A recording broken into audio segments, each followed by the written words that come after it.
All right, today we are joined by Susie, better known as a witch, and her book. She was one of the first friends I made when I restarted my bookstagram, and she's always been such a great ear when it comes to talking about all things bookish. With her thoughtful reviews and warm presence in the community, I'm excited to welcome her and hear more about her reading journey and book opinions. So, Susie, welcome and congratulations on your wedding. Hi, thank you so much. It was a beautiful day, and We I got was very so lucky excited. because the very next day we had a rainstorm.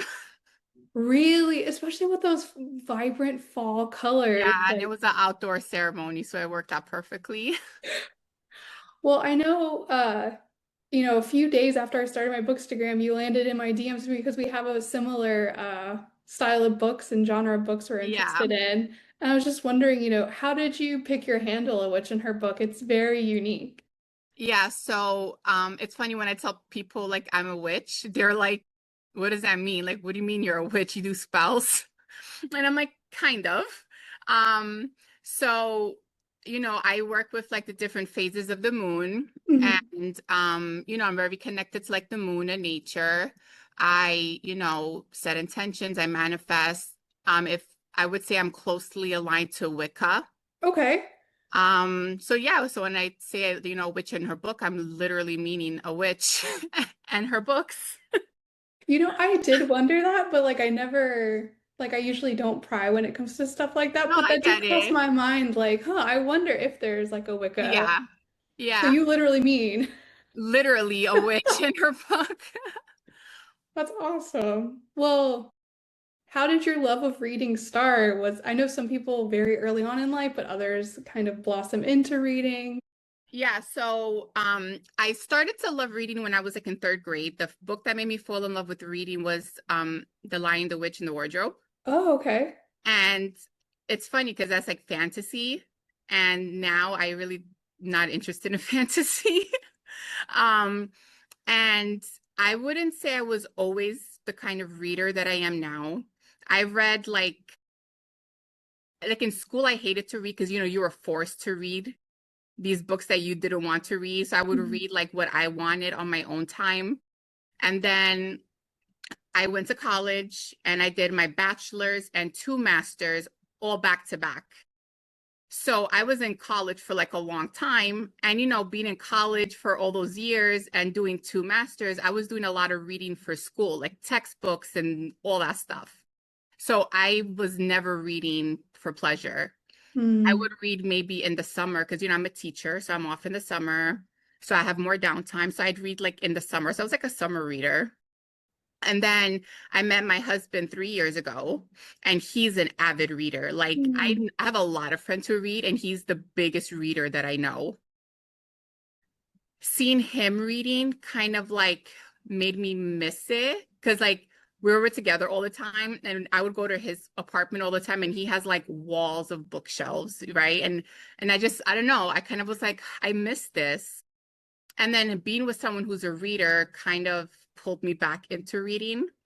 And then even then I was not still reading as much as I'm reading now. But then like last summer, unfortunately, I had an incident where I Mhm. actually almost passed away, Oh my gosh. and I was in the hospital for like a week. And honestly, like read that's when I started becoming obsessed with reading because it was how I coped with the PTSD that I've developed since Yeah. then. And I was home for 2 months in recovery, so I had nothing to do but to read. And when we say like reading takes you to another place and makes you forget where you're at in the moment, that's truly like what got me through what I went through last summer. And I'm since then, it's just been like nonstop. It's like that ignited what I was missing for that like passion to read. I'm so sorry you went through that, but Yeah. I totally feel in my soul what you mean by like it really takes you to another place. That's something that I feel deeply too, because it's just, regardless of what that place is, with the variety of genre of books, it serves a purpose for all of us. And I think that's why I was really interested in starting this podcast because of unique Yeah. perspectives like this. But Yeah. now I have to ask, I see a lot of books behind you. How many of those are yours and how many of those are your husband? Well, these are all my books. Okay, okay. So so his apartment is in his parent, like his parents have a house that has like a basement apartment that he was renting from them. He moved out and now is living with me, but his parents are like, we're still, you could still leave your stuff here until, you guys get a bigger place. Mhm. But like his bookshelves are still over there. So these are all my books. Yeah. And there's like a little cart. Oh my God, I'm loving it. We're getting a live shelf tour. I love This it. is his little thing here, his little cart. And then like these are my two carts and then all my books up here. And then I have like my spinning bookshelf back there. And I have another one here. I just have a lot of books. So they're all mine. They're none of, he just has that one little cart over there. Yeah. Um, so I would say like what is so unique about you is like you are so outgoing, where I feel like some people like on Bookstagram are very like introverted, but like you slid in my DMs and I was like, oh my gosh, look at her. Like, No, and it's funny because I'm very introverted. really? Yeah, I'm very introverted. Like I don't go anywhere. I'm always home. I go work and I come straight home. And I'm the type of person where like if you cancel plans, I'm like, thank you. I make plans in the moment and then the day comes, I'm like, God damn it. Like, why was I so enthusiastic in that moment? I'm so honored you agreed to be on my podcast because you were the Yeah. first person. Like, I really thought about what I wanted to do here, and I was like, I have to ask Susie. Like, she seems like the perfect person. That's the thing. People think that I'm extroverted, but I'm like, no, it's just like certain like I'm introverted, but I'm extroverted around the right people, if that makes sense. I kind of feel the same way. I have to be extroverted at work for what I do, so people think Hmm. I'm extroverted, but like you've got to be on the right wavelength as Yeah. me. Like if you match my vibe, I'm with you all the way, but otherwise like I kind of keep to myself. Yeah. And when it comes to talking about books, that's like that I geek out over that. I get excited. So I'm like, yeah, of course we could talk about that. But like after we hang up, I'm totally gonna be like, okay, now I need to recharge for like a week. I get that. I get that. And I appreciate the Yeah, no, I'm energy of the excited. call.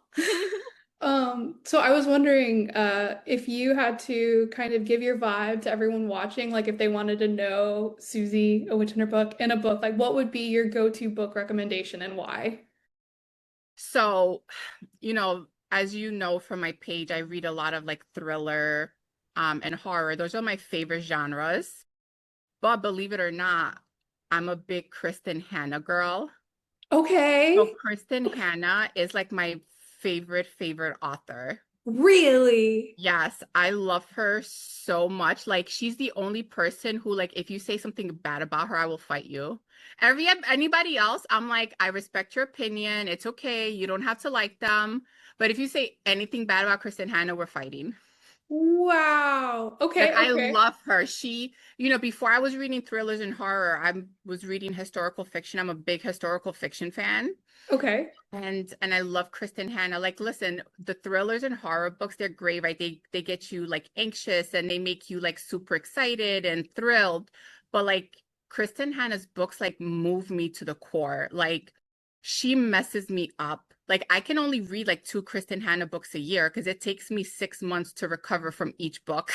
So I've read a few too, because like a lot of my friends, like I am the only person in my life, like in real life, that I know reads thriller and horror constantly. So like I have a Uh-huh. lot of people being like, you need to read this Taylor Jenkins Reid, you need to read this Kristen Hanna. Yeah. So I've read a few too. So like what is like your go-to, like the one that shook you the most? That shook me the most. So I think so like The Great Alone made me cry like ugly Yeah. cry. But then also Magic Hour like destroyed me.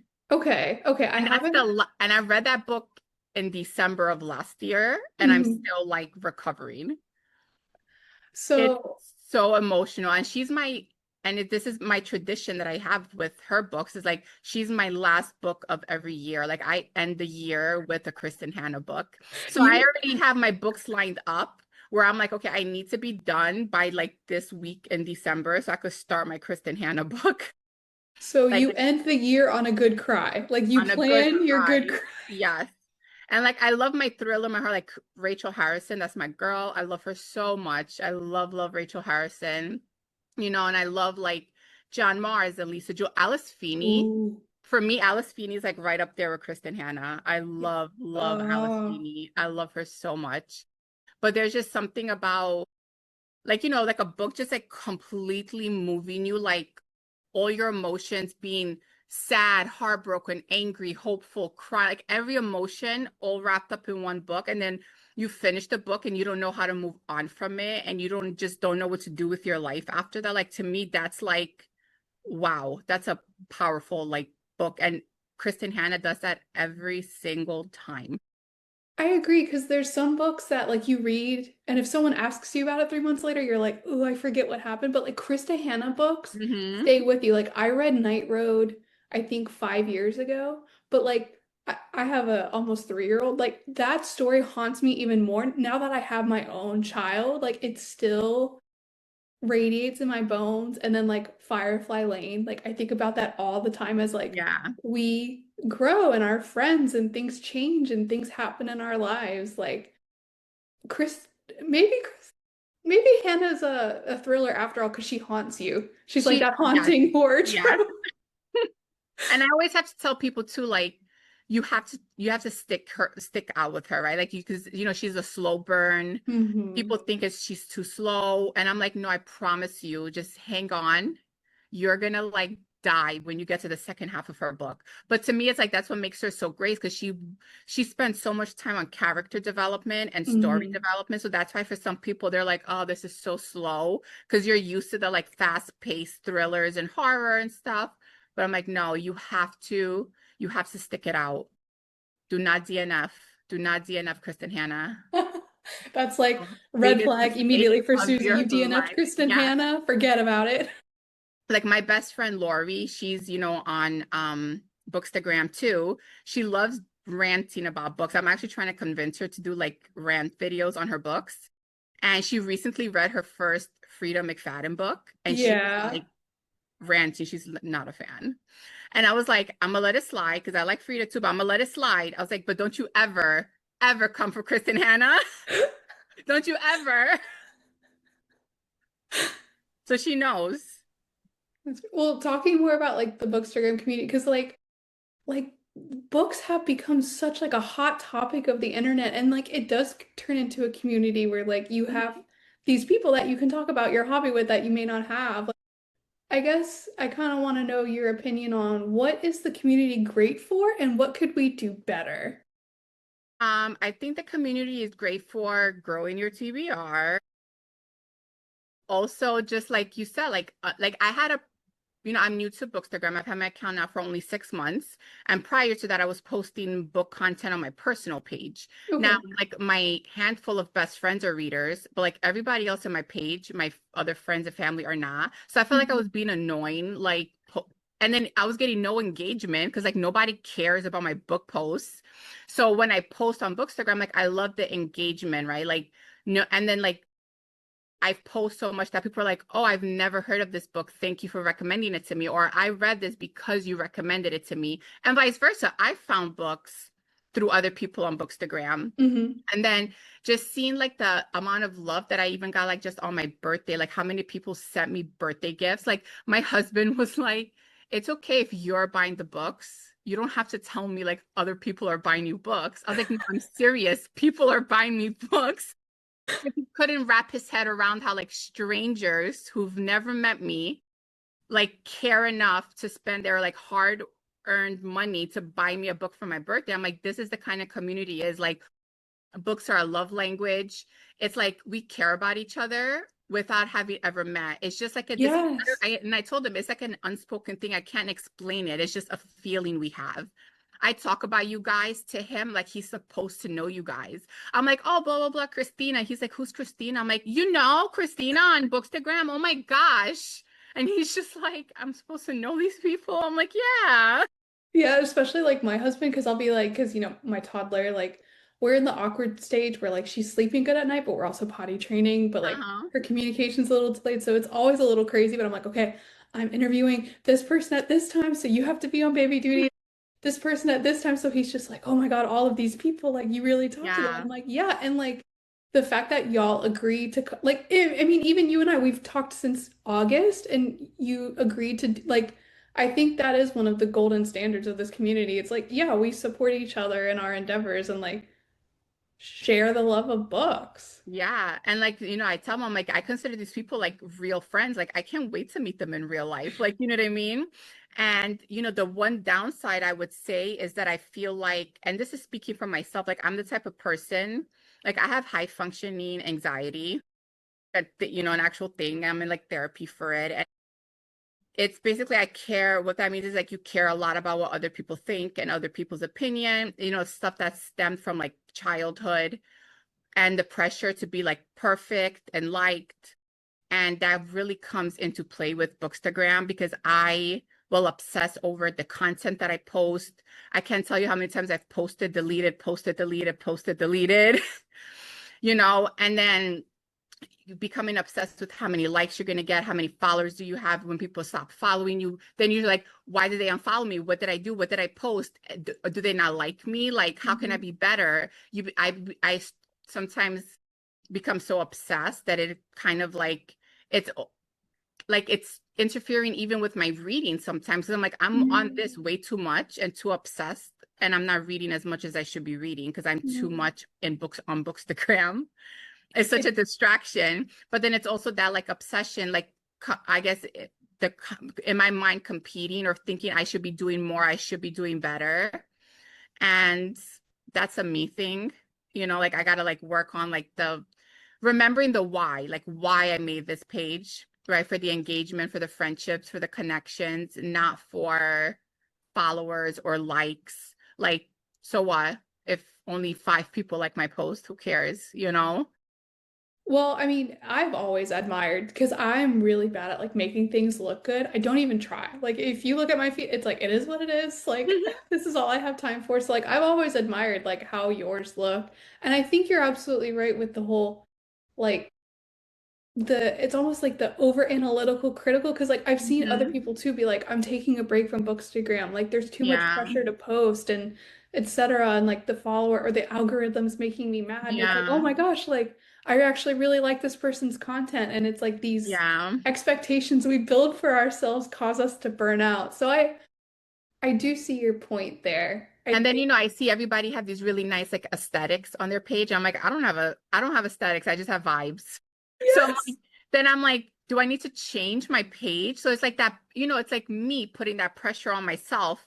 And it's like, there's no rules. It's like, this is supposed to be fun. You're not supposed to, once you start to stress yourself out and it becomes upsetting, then it's like not what it's for. Like now it's like not even fun anymore. So hmm sometimes I have to remind myself like to step back and not overthink it, which I love to overthink. That's like my favorite hobby.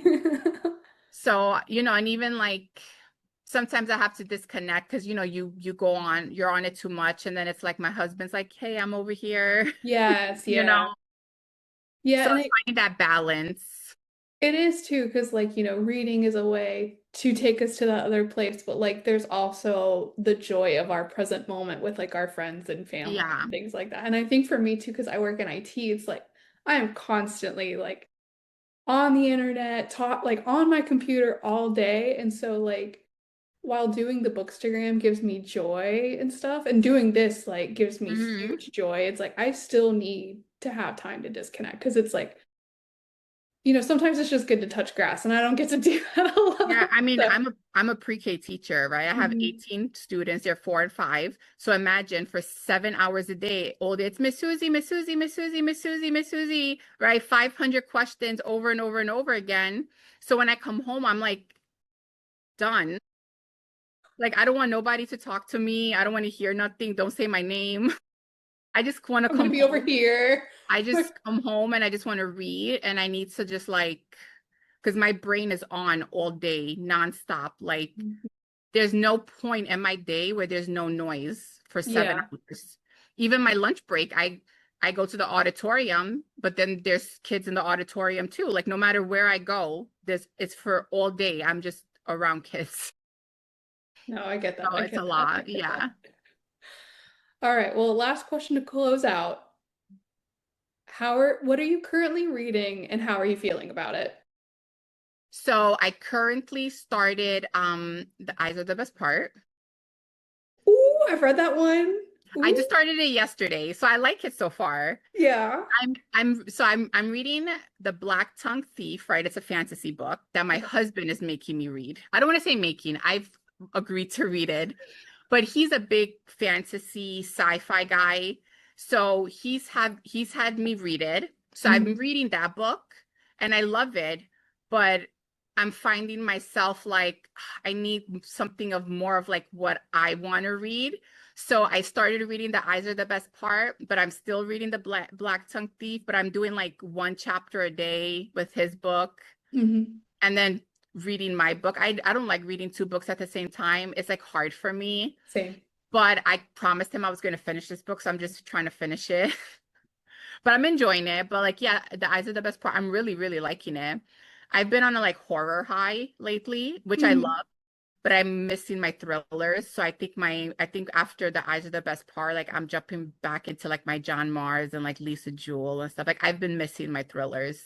Yeah. Oh And I yeah. saw John Mars was nominated for one of the Goodreads Mhm. Year Awards, so I think Yeah. that's really exciting. I And I think read he, that book, The You Killed Me First. That book is so good. yeah, and he just seems like such a nice guy. I follow him He's on so nice. He's Instagram. so dark and he's so nice. I love Yeah. him. All right, well, I look forward to those reviews and us talking about when you're done. I Yeah. also can't wait to see which Kristen Hanna book you choose for your end of year cry It's since actually December's it's coming up. actually gonna it's I'm deciding between The Night Road and The Winter Garden. Oh, I've read both of those. I I'm can't wait. I deciding cannot I'm wait to see what you pick I'm because deciding it's good. those. So we'll see. All right. Well, thank you so much for your time. I You're really do welcome. appreciate it. And I hope you enjoy your quiet alone time now that you're back from work. I got out like half hour before my husband gets home. Thank you so much, Thank Susie. you Have so a good much. night. Bye. Bye.